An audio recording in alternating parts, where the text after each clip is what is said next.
धर्म प्रेमी सज्जनों, विदुर नीति 21वीं कड़ी। महात्मा विदुर मूर्खों के लक्षण युधिष्ठिर को बता रहे हैं कि मूर्ख कौन होता है। कल हमने देखा था जो बिना बुलाए किसी के घर पर, किसी सभा में, किसी मंच पर जा बैठता है, पहुंच जाता है, तो उसको मूर्ख कहते हैं।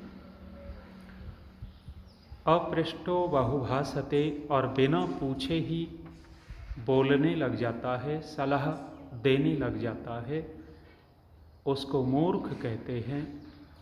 और जो विश्वास के योग्य नहीं है, उनके ऊपर जो विश्वास करता है, उसको मूर्ख कहा गया है।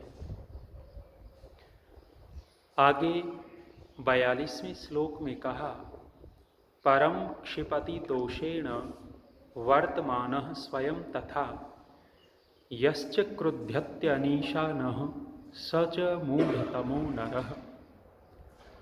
मूर्ख का बहुत बड़ा एक लक्षण होता है, जो बड़े बड़े समझदार लोग भी कहीं न कहीं मूर्ख बन जाते हैं।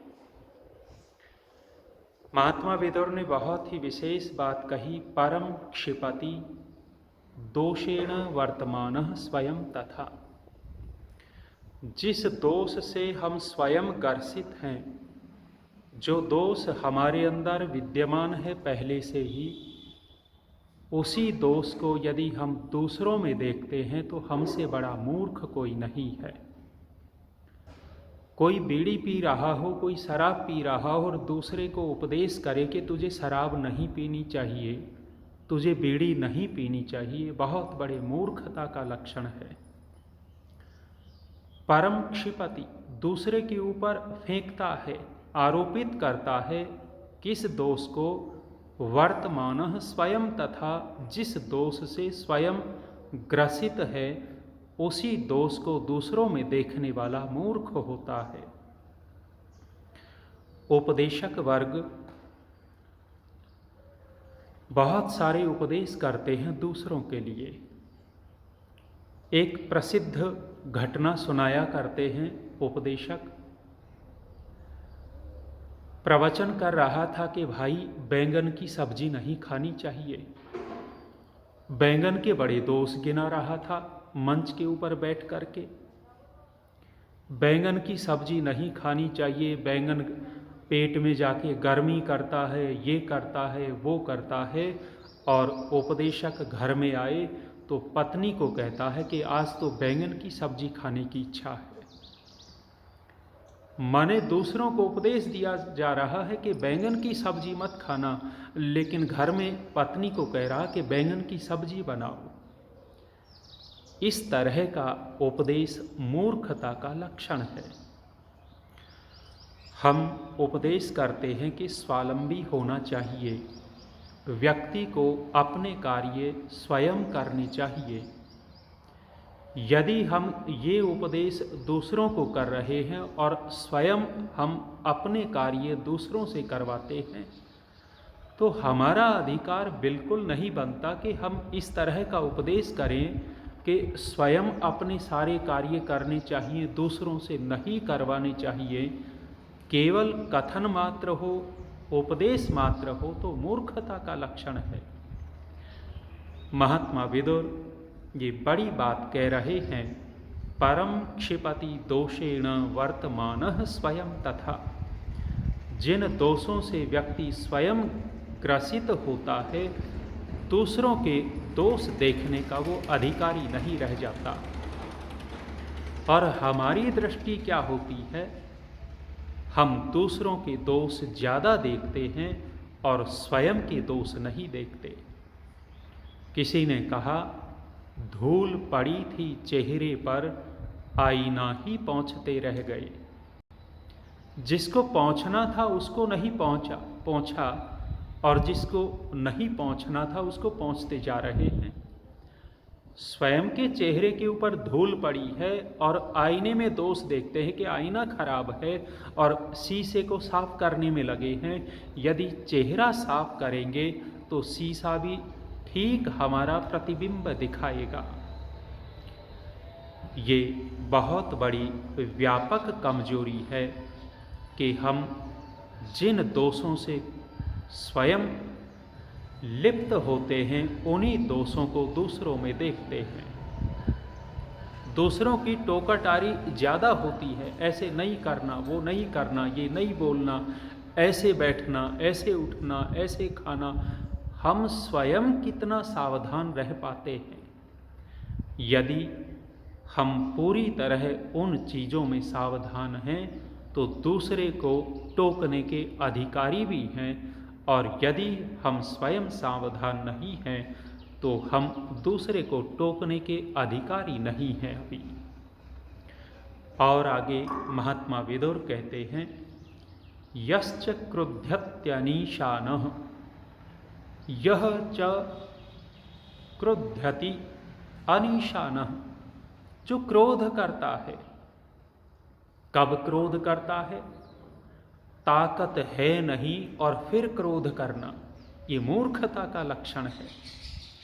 यदि ताकतवर व्यक्ति हो, बलवान व्यक्ति हो, सामर्थ्यवान व्यक्ति हो, वो क्रोध करे तो उसका क्रोध कुछ कर सकता है, सामने वाले का बिगाड़ सकता है। लेकिन स्वयं ताकत है नहीं, कमजोरी है, बलवान है नहीं और फिर क्रोध करता है तो वो क्रोध कभी भी शत्रु का कुछ नहीं बिगाड़ सकता। वो क्रोध बिगाड़ेगा तो खुद का ही बिगाड़ेगा। महात्मा विदुर आगे कहेंगे कि दो चीज़ें व्यक्ति के शरीर को सुखा देती हैं। दो चीज़ें व्यक्ति के शरीर को सुखा देती हैं। कब? एक तो व्यक्ति के शरीर को सुखाने वाली चिंता है। जो व्यक्ति 24 घंटे कोई न कोई चिंता करता रहता है, भविष्य को लेकर के, वर्तमान को लेकर के, अंदर अंदर दूसरों को नहीं बता रहा और खुद ही अकेला चिंता करता है, वो व्यक्ति धीरे धीरे सूखता जाएगा, शरीर कमज़ोर होता चला जाएगा। इसलिए नीतिकारों का, ऋषियों का मत ये है कि कभी भी कोई व्यक्ति अकेले चिंता न करे। चिंता की कोई बात है तो दूसरों से, अपने प्रियजनों से, अपने परिवार वालों से मिल बांट करके उस विचार को करे तो व्यक्ति का मन ठीक रह सकता है, दिमाग ठीक रह सकता है। नहीं तो व्यक्ति का मन और दिमाग खराब होता जाएगा और शरीर सूखता चला जाएगा। दूसरी बात महात्मा विदुर आगे जिस बात को कहेंगे कि दूसरी चीज़ कौन सी है जो शरीर को सुखा देती है। दूसरी चीज़ वो है कि किसी बलवान से बैर ले लिया हमने और बलवान से बैर करके हम उसका बिगाड़ कुछ नहीं सकते, लेकिन हर समय उसके लिए क्रोध करते रहते हैं। ये क्रोध भी व्यक्ति को सुखाने वाला होता है। इसलिए यदि हम समर्थ हैं तो क्रोध हमारा काम का होगा, और यदि समर्थ है नहीं और फिर क्रोध करते हैं, महात्मा विदुर कहते हैं, सच मूढ़ तमो नरः। एक मूढ़ व्यक्ति और एक मूढ़ तम, माने मूर्ख से भी बड़ा मूर्ख उस व्यक्ति को कहा है। तो हम कहीं मूर्ख न बन रहे हों, परीक्षण करते रहें कि दूसरों को तो हम मूर्ख समझते हैं, कहीं स्वयं तो मूर्ख नहीं है। आगे फिर महात्मा विदुर मूर्ख का लक्षण गिनाते हुए कहते हैं, अशिष्यम शास्ति यो राजन यश्च शून्यम उपासते कदार्यम भजते यश्च तम आहुर्मूढ़ चेतसम। पहली बात कही कि हे राजन, क्योंकि धृतराष्ट्र को विदुर उपदेश कर रहे हैं तो राजन कहा कि हे राजन, अशिष्यम शास्ति यह, जो अनुशासन करने के योग्य नहीं है उसके ऊपर जो अनुशासन करता वो मूर्ख है। कोई शिष्य, कोई छात्र उद्दंड हो, गुरु आचार्य का कहा ही न मानता हो, ऐसे शिष्य को, ऐसे छात्र को रखने का कोई मतलब नहीं होता। और यदि कोई गुरु आचार्य ऐसे छात्र को फिर भी अपने पास रखता है तो वो गुरु आचार्य भी मूर्खता के कोटि में आ जाएगा। इसलिए जो उद्दंड हो, जो कहा नहीं मानता हो, जो शासन करने के योग्य न हो, उसके ऊपर यदि शासन करता है कोई व्यक्ति तो महात्मा विदुर कहते हैं कि मूर्ख है। कहना ये चाहते हैं कि धृतराष्ट्र, आज्ञा पालन करेंगे तेरी तो पांडव करेंगे। तो जो कहेगा वो पांडव करने वाले हैं, तेरा सम्मान करने वाले हैं, उनके ऊपर तू शासन कर सकता है, उनको अपने पास रख सकता है। लेकिन जो चांडाल चौकड़ी तूने बैठा रखी है अपने पास, शकुनी, दुर्योधन, दुशासन, कर्ण आदि, ये चांडाल चौकड़ी को पास में रखता है, तेरा कहा तेरा बेटा भी नहीं मानता, तेरा पुत्र नहीं मानता, और तुम उनके ऊपर शासन करना चाहते हो। कहीं न कहीं इनडायरेक्ट महात्मा विदुर धृतराष्ट्र को भी मूर्ख कह बैठे हैं। यदि धृतराष्ट्र बुद्धिमान होगा तो समझेगा। आगे और कहा कि मूर्ख कौन? यश्च शून्यम उपासते, उपासना की बात कही। जो शून्य की उपासना करता है वो मूर्ख है। शून्य की उपासना का तात्पर्य है कि जो उपासना के योग्य नहीं है उसकी उपासना करता है तो वो मूर्ख है। परमेश्वर की उपासना करनी होती है, जो चेतन सत्ता है उसकी उपासना करनी होती है। कोई जड़ की उपासना करता हो तो वो निश्चित रूप से महात्मा विदुर की दृष्टि में मूर्ख है। शून्यम उपासते, किसी की जब हम उपासना करते हैं तो कुछ फल तो मिलना चाहिए। किसी पुत्र ने माँ की उपासना की, माँ के नज़दीक रहा, अपने पिता की उपासना की, पिता के समीप रहा, तो वो माँ, वो पिता कुछ न कुछ अपने पुत्र को देगी, चाहे विचार दे, चाहे खान पान दे, चाहे कुछ और दे। उपासना का फल दिखाई दे रहा है। लेकिन यदि हम ऐसे की उपासना करते हैं कि जिससे कोई उपलब्धि नहीं होने वाली, वो भी मूर्खता की कोटि में आ जाते हैं। और आगे कहा कदर्यम भजते यह।